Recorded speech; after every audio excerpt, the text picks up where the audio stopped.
மாலையோடைய அடக்கம் சொல்ல ஆரம்பிக்கிறேன். அந்த அலுவலகம் வந்து இப்போ ஒரு அதிமுக பிரமுகருடைய அலுவலகம், அந்த கமர்ஷியல் பில்டிங். அதுக்கு கீழே எங்கள் ஒன்றிய செயலாளர் கேண்டிடேட் ஜெயக்குமாரோட ஆஃபீஸ் இருக்குது. அந்த ஆஃபீஸுக்கு வருமானத்துறை ரைடுக்கு சம்மந்தம் இல்லை. அவங்க போய் எடுத்த இடம் ஒரு கமர்ஷியல் பில்டிங்கில் ஒரு மாடியிலேருந்து ஒரு ரூமில். 4 நாளாக நாங்கள் வந்து தேனி மாவட்டத்தில் துணை முதல்வரோட பையன் அதிமுக வேட்பாளர் எல்லா பேருக்கும் 1000 ரூபாய் பணம் கொடுக்குறாங்க அப்படின்னு சொல்லி கலெக்டர், எஸ்பி, எலெக்ஷன் கமிஷன் பல தடவை புகார் கொடுத்து கேட்கல. ஒரு அதிமுக பிரமுகர் அமரேசன், ரோஹிராசன் சேர்ந்து பிரச்சாரம் பண்ணுற ஒரு நாங்கள் போய் பணத்தை போய் அங்கே வச்சு டிஸ்ட்ரிபியூட் பண்ணுவோம்.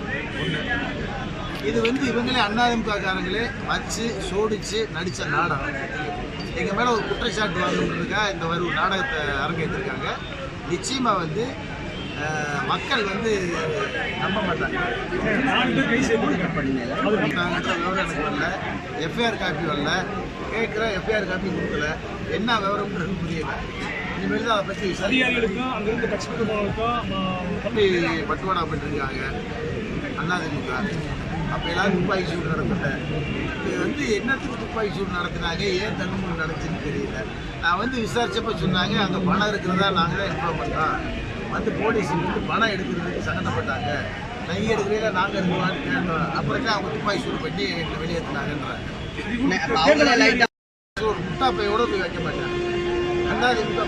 அலுவலகத்தில் போய் பணத்தை வச்சு எடுப்பாங்களா யாரும் இல்லை. கரெக்டாக அவங்க உள்ளே வரும்போது லைட் ஆஃப் ஆகிருக்குங்க. அது காரணம் அது ஆஃப் ஆகி எடுத்திருக்காங்க. அது ஆனால் இப்போ வந்து வருமான வரித்துறை வந்து அவங்க வந்து தாக்கல் செஞ்ச அறிக்கையில் வந்து இந்த பணம் அமமுகவுக்கு சொந்தமான பணம் அங்கிருந்து வேண்டுமென்று ஒரு நபரை வந்து அப்ரூவல் மாற்றி இப்படி ஒரு ஸ்டேட்மெண்ட் வாங்கி கொடுத்துருக்கலாம். எங்களுக்கு அதுக்கு சம்பந்தம் யார் பண்ணியிருப்பா.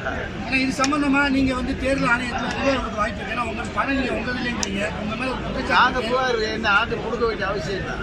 விசாரணை வரும்போது நாங்கள் சந்திக்கிறோம்.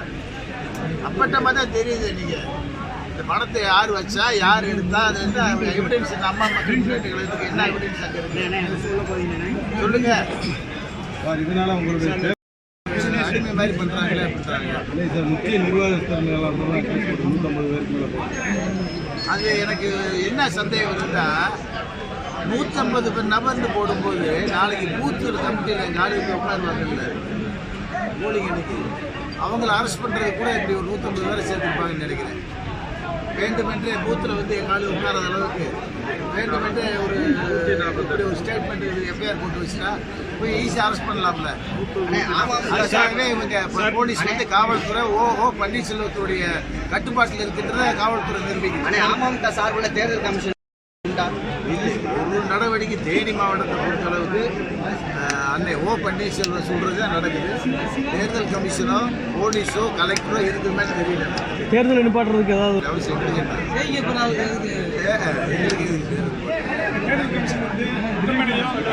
எதுக்கு இப்போ இந்த துப்பாக்கி சூடு நடந்துச்சு, எதுக்கு கண்ணுமுடி நடந்துச்சு, ஏன் போய் பணத்தை வச்சாங்க, எங்கேயுமே இல்லாமல் ஒரு சம்பவம்.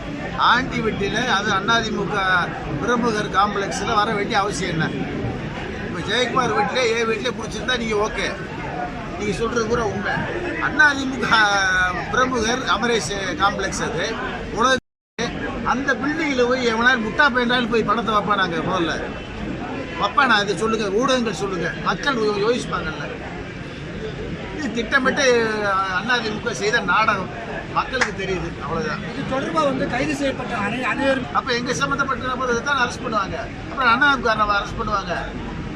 இது தொடர்பாக தோல்வி பயம் தான் காரணம்ன்றீங்களா? திட்டமிட்ட சதிதான் இது. அதிமுக செய்த மிகப்பெரிய மோசமான சதி. ஏற்கனவே ஒரு பாலியல் இப்படி நாங்களாம் அவங்க வீழ்த்தரமாக நடக்கிறது எதுக்கு வீடியோ விட்டீங்க? உயர் நீதிமன்றமே கேவலமாக கண்டிச்சிருக்கேன். சம்பந்தமாக எஸ்பியே கண்டிச்சிருக்கேன்.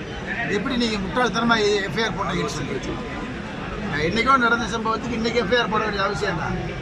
இந்த மாதிரி ஒரு குற்றச்சாட்டு மக்கள் இன்னும் ஸ்பீடு கொண்டு வருவாங்க. இந்த பெர்சன்டேஜ் தவிர வேற ஏதாவது நீங்கள் ஆட்சி வாய்ப்பு உங்கள் மேலே ஒரு வீணான குற்றச்சாட்டு மேலே இப்போ ஒரு அபாண்டமான குற்றச்சாட்டு வந்ததுனால தன்னிலை விளக்கத்துக்காக நான் உங்கள்கிட்ட பேசுகிறேன். மற்ற எந்த நோக்கத்தையும் நான் வந்து சொல்கிறேன். அதிமுக தான் பணம் அதிமுக வைத்த பணம் தான் சொல்றீங்க. அப்படின்ற பேர் அதிமுக மேல கொடுத்துருமே ஆட்சி உடனே 150 அரசு போயிட்டு உள்ள திட்டுவாங்களா, அது உள்ள தமிழ் கடிந்து கிடக்கு கொடுத்து பிரயோஜனம் இல்லை. அப்போ அந்த பணம் இருக்குன்னு சொல்லி கொடுக்க வேண்டிய அவசியம் என்ன நடந்திருக்கு? இப்போ அதாவது துப்பாக்கி சூடு நடத்த வேண்டிய அவசியம் இல்லை. நடத்தினாங்க எதுக்கு சார் துப்பாக்கி சூடு? நீங்க வேட்புமனு தாக்கல் பண்ண அன்னைக்கு கலெக்டர் 1000 ரூபாய் கொடுத்து பார்த்தீங்களா இல்லையா? சொல்லுங்க மக்களுக்கு.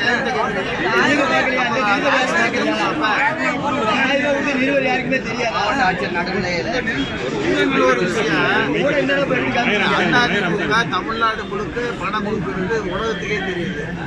அசம்பிளிக்கு 2000, பார்லிமெண்ட்டுக்கு 1000 சொல்லி இங்கே மட்டும் வினோதமாக ஆண்டி வெட்டிலையும் பெரிய குளத்துலேயே 1000 கொடுத்துருக்காங்க. நிலக்கோட்டையில் 2000 கொடுத்துருக்காங்க. அப்போ இவங்க டோக்கன் கொடுக்குறாங்க. அப்போ அது விளக்கணும்ல. நிலக்கோட்டையில் 2000 தான் இருக்கு, இங்கே எதுக்கு 1000 தான் இருக்கு?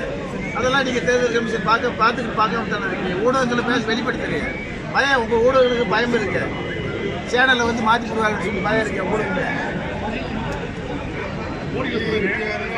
வீடியோ ஆதாரம் நிறையா இருக்குங்க.